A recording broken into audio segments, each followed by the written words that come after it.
David Crowley pulls off a political comeback for the ages. How did he do it, and what does it mean for November? This is Inside Wisconsin Politics. I'm Sean Johnson here with my colleagues Zach Schultz and Rich Kramer in Eau Claire. Hey, guys. Hello. So let's go back just 1 month here. David Crowley was not a candidate for governor. He had ended his campaign, told us that it was because he knew he was not going to be the nominee. Tuesday, he received 315,000 votes, around 40% of the Democratic voting electorate. Zach, I want to hear how he did this. How did he pull off this 1 month comeback?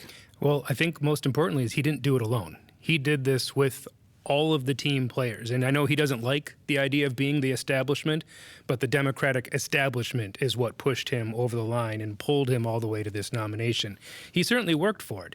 But Tony Evers coming back with his endorsement, and we talked before in this podcast about how endorsements aren't everything, but then he followed up by doing the work with him. Tony Evers campaigning, bringing the media attention to every one of David Crowley's stops along the way was critical because it got him on more television sets, more newscasts, and got people aware that there were contrasts in this race, that it wasn't a runaway, and that if Crowley had a chance, voters needed to be thinking about it.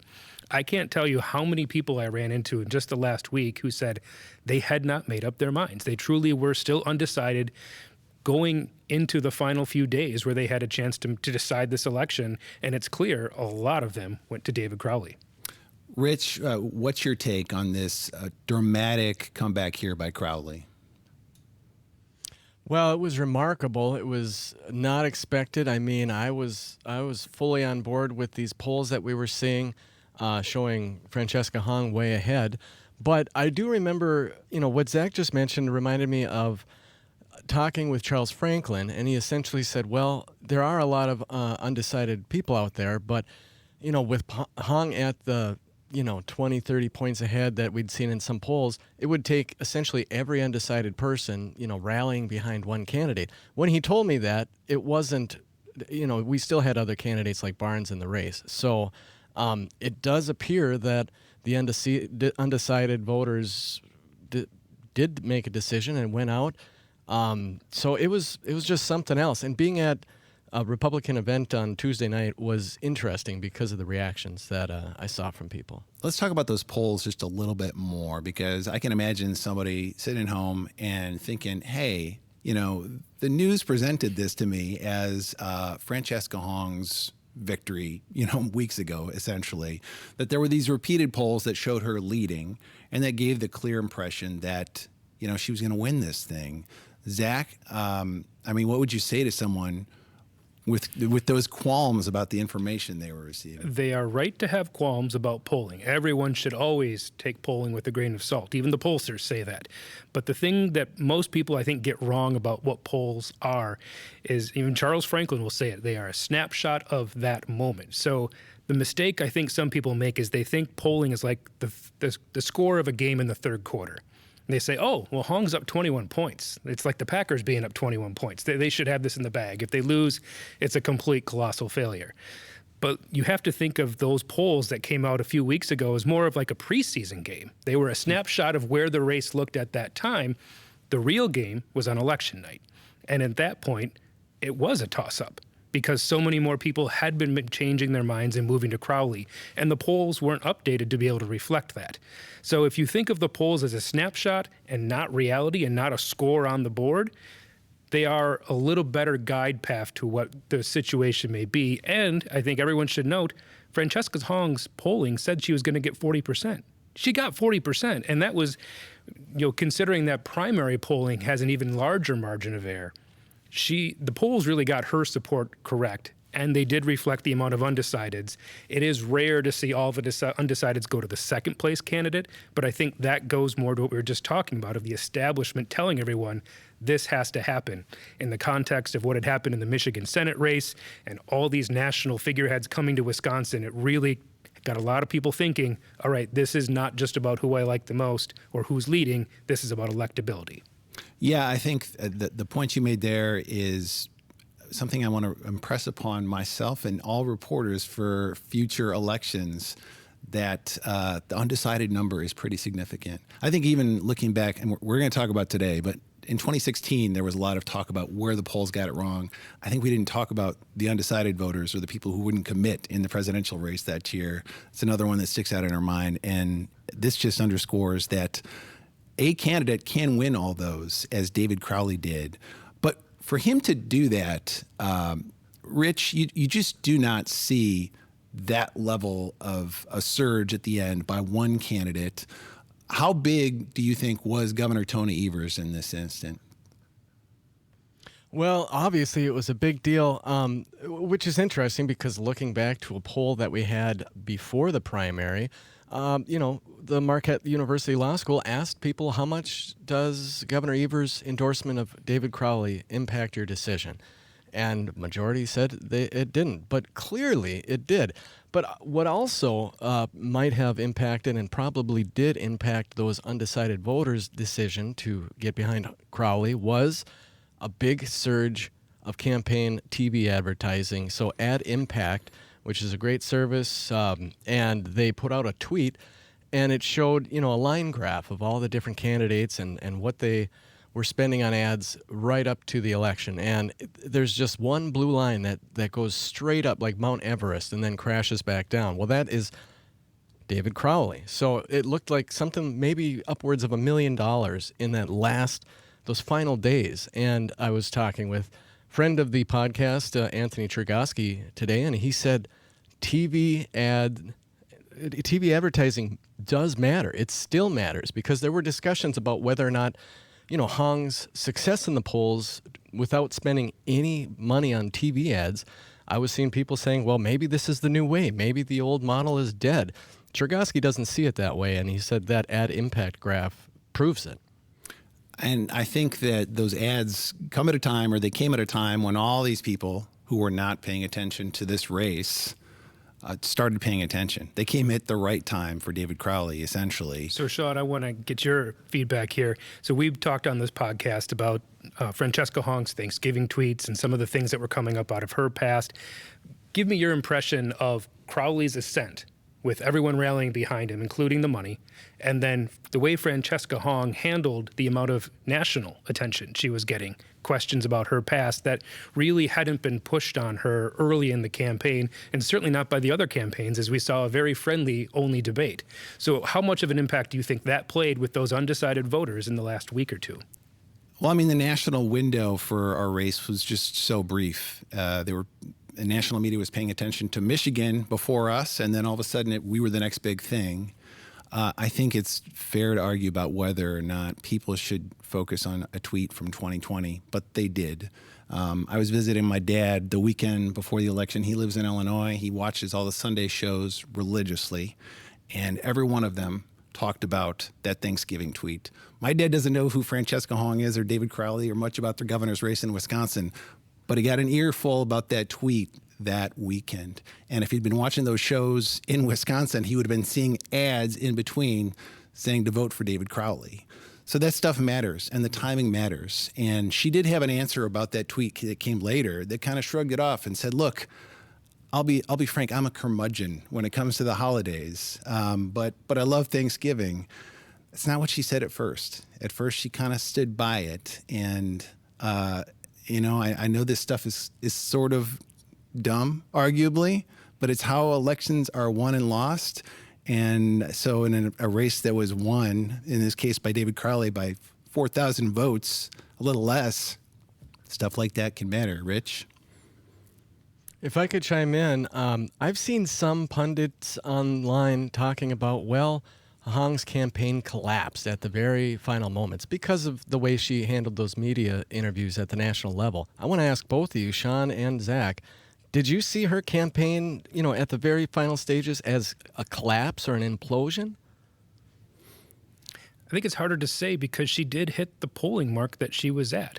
If she came in significantly below what people were talking that she would receive, then you could wonder, did some of those soft Hong supporters disappear and leave her at the end?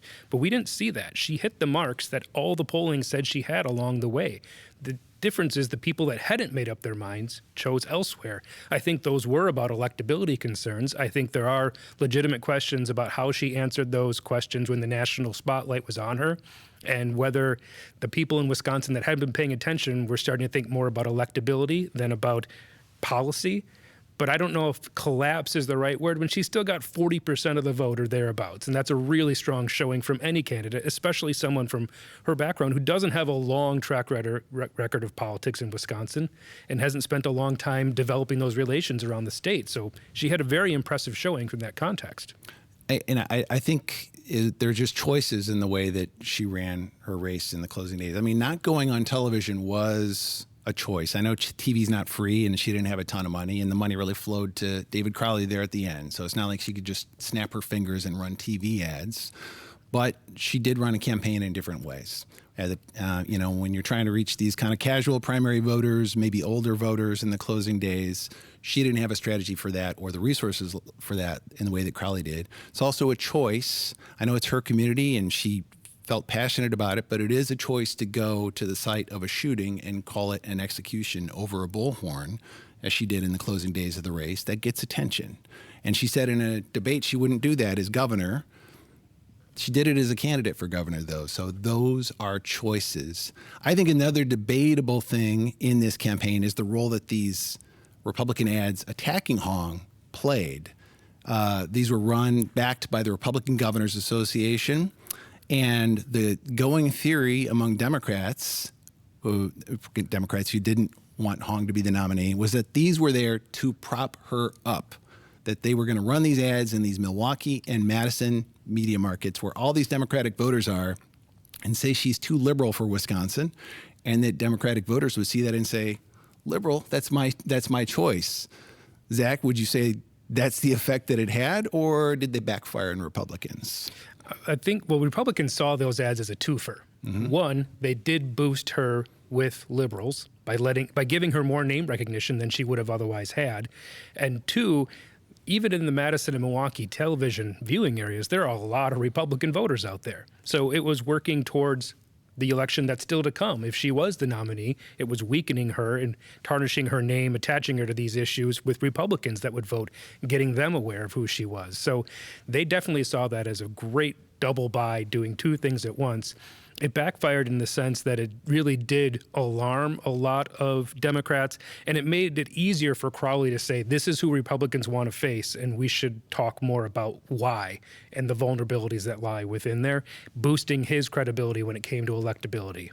It was kind of his opening. I mean, it let him attack her without really attacking her because Democrats had been hands off at that point, and David Crowley's going to want her voters in November. So he doesn't want to attack her too aggressively and say Democratic Socialists have no place in our party. Of course, he's not going to say that. He's going to want those Francesca Hong supporters to support him, but the ads were definitely the opening for him. Rich, I know a lot of political observers nationally were looking to Wisconsin as for a lesson in terms of whether democratic socialism that has played well in other states can play in a Midwest swing state. What lesson can they take away from our race? Oh boy, that's such a big question. I feel a little unqualified in answering, but the obvious takeaway is it didn't work this time. But all the caveats being the coordinated effort by establishment Democrats, moderate Democrats, to make sure that it doesn't happen. So I would say at face value, yeah, I guess it didn't work out, and it came pretty close in the effort to stop the far left, progressive candidate in the Senate race in Michigan. The closeness of that plus this, maybe it changed the conversation. And I guess the counterpoint to that would be if she picks up 5,000 more votes, then we're having a different discussion here today. What does this mean for November? I mean, I think that Republicans were starting to expect it was going to be Tom Tiffany versus Francesca Hong, What does it mean that it is Tom Tiffany versus David Crowley? You were at the Tiffany campaign headquarters on election night, Rich. What's your impression? Mm-hmm. Oh man, this is what I was alluding to in the beginning. It was really interesting. So the spirits were high the whole night because there was no doubt that Tiffany was going to be the nominee. And the other thing was, before the polls closed, I talked to a few people that were there, and they said, well, Hong being the nominee obviously makes it easier for Tiffany, and people were telling me Hong scares them, etc. And then what I noticed was spirits were still high, but people became more and more glued to the big screen, showing cable news and their phones. And I went outside a couple times, and there was some young guys that are like, I could overhear them talking. Crowley's beating Hong in this county, but Crowley is, they were not expecting that. And when Tiffany came and he gave his speech at right around 10 p.m., and he talked with reporters after, and the first question was, if Crowley wins, does that change your strategy since you've been spending so much time attacking Hong? And he's been using a line where he says, there's not a dime's worth of difference between the Democrats. Okay.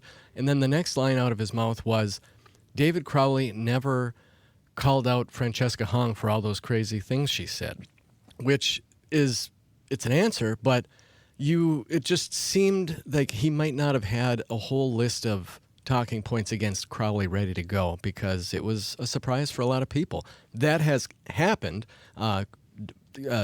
Tiffany's campaign put out its first campaign attack ad against Crowley, trying to identify him to the rest of the state. But still, on a campaign or election night, unexpected.